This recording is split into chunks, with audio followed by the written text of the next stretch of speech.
Hi, this is Brian with Maxtec, and here's another Minute with Maxtec. You should have already viewed the videos of the MaxBlend coming out of the box and what to expect, and the proper procedure for calibrating.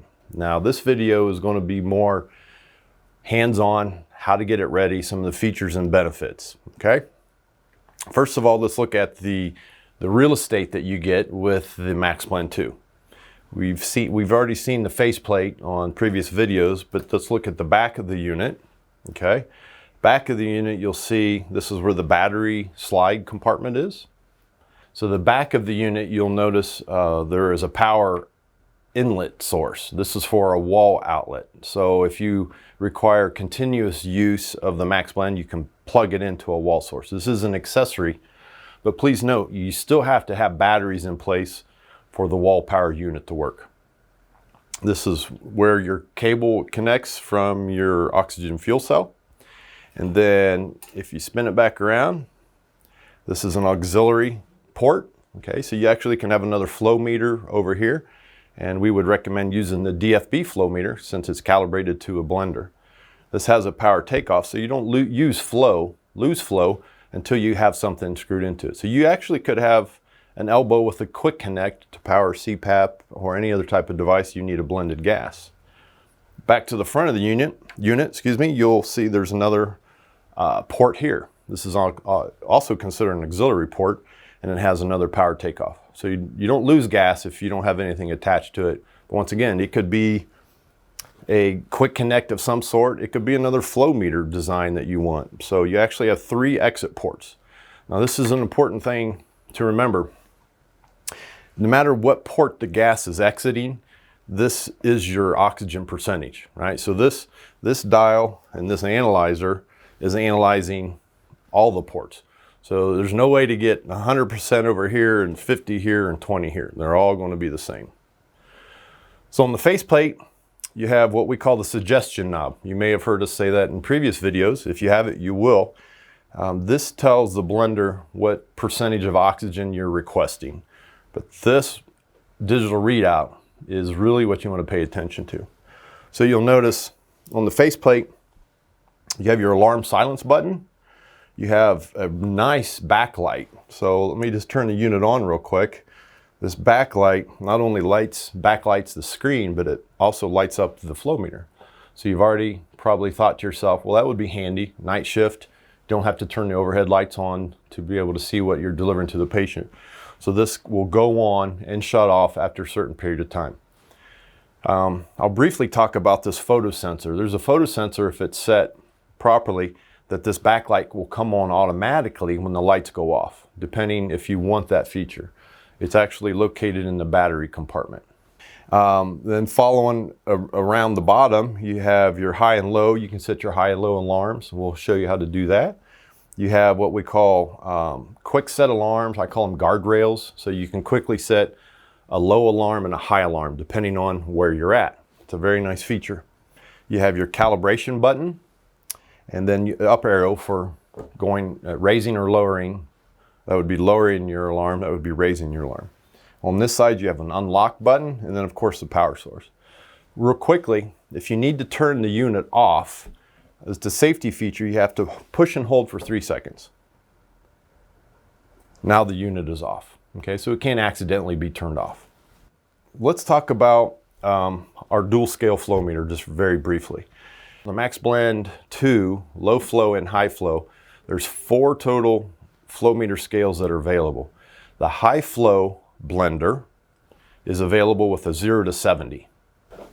The MaxBlend 2 low flow comes with 3 scales which are available, and it's 0 to 3, a 0 to 15, or a 0 to 30. Now with that, the reason why we call it dual scales is because you have a higher flow rate option, but we also give you the option to have a much smaller flow rate. In this example, this is a 0 to 30 flow meter, so you can do what would be considered extremely high flow in a NICU environment and even the pediatric environment, but you also don't lose the bottom side of the scale, so you can do half-liter increments, okay? So that comes in handy. So what that should do, or could do, is eliminate the need for an additional flow meter. Now, don't confuse that with giving you two flows at the same time. It gives you two scales available. If you need two flows for the same time, resuscitation bag and a medication nebulizer or whatever configuration you need, you will need an auxiliary flow meter. So now let's go over the alarm setting process. Now, like with many things, there's more than one way of doing something. This is the quick 1-2 button procedure to set a high and low alarm. So let's do that first. A safety feature is you always have to tell the machine you want it to unlock. So this little cartoon that looks like a lock, imagine that, you push it and it unlocks. You get this screen allowing you to do something. The other cartoon button, if you will, looks like a lampshade. It's actually a bell with a high and a low arrow. You push it. What that will do, it looks at what you're reading. In this case, we're on room air, and it will go 3 below and 3 above. Okay? Now I can now lock it. So now my alarms in this situation are at 18 and 24. So 2-button procedure, I go high and low. So where would that be handy? Well, I can give you one situation where I think it would be handy is in the NICU environment where you're constantly going up and down on the oxygen. Do you want to just not have alarms because you set it and adjust it so frequently? I would hope not. Alarms are extremely important. So this is something that any professional caregiver at the bedside can quickly set an alarm. Unlock it, auto set or auto track, guardrail, whatever you want to call it, and then lock it. Now you're safe again, plus or minus 3. You might ask why we chose plus or minus 3. Actually, that was a requirement that we had to fulfill. So it's not a magical thing. Hopefully now you've asked yourself, can I change that? You absolutely can. If you want 5 below, you want 8 above, however you want to do it.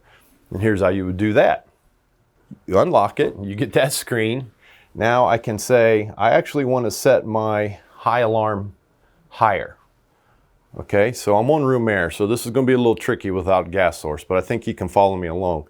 I can hit that. Notice that my high alarm is flashing. Okay, I don't know if you can see that from the camera, but I can adjust that. I can go up, I can go down. Okay, so maybe I want my high alarm to be at, let's just go up to 55, 60. Okay, so there's 52, 3, 4, 5. Lock it. Now my high alarm is at 55. My low alarm stayed at 18. Okay, so very simple. It works the same way for the low alarm. Now, a real nice feature with the Maxtec ME series of analyzers, monitors, is that you can actually set the alarm down to 15%. You might question, why would you ever want to go to 15%? There are some procedures, and there's a few of you out there that are saying, yeah, I know what that's for. So you can set it to 15%, but you can't just do it without a special step. So if I want to alarm, 18 is where it stops. But if I want to go to 15, I unlock it, I hit down, push and hold it. Now I can go all the way down to 15 and lock it. Did you see that sequence? It says 3, 2, 1. So you got to push and hold the down arrow for 3 seconds, and now you can go to 15. And then you can take it all the way up to 100.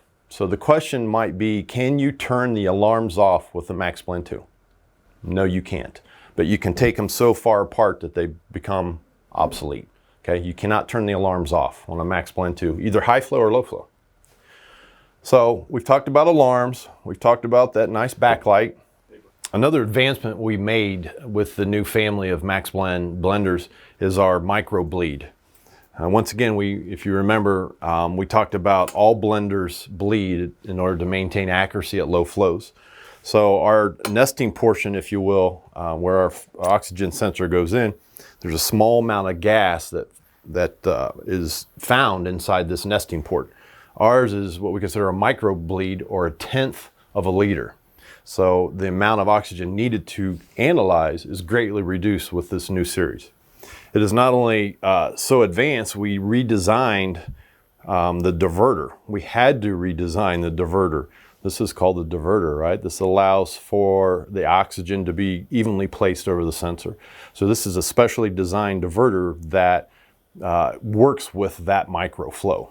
So not only is it extremely accurate, extremely precise. It's extremely frugal with oxygen and what's needed to analyze. This concludes our series of videos on the MaxBlend 2 family of blenders. Make sure you visit maxtec.com for more information. Thank you.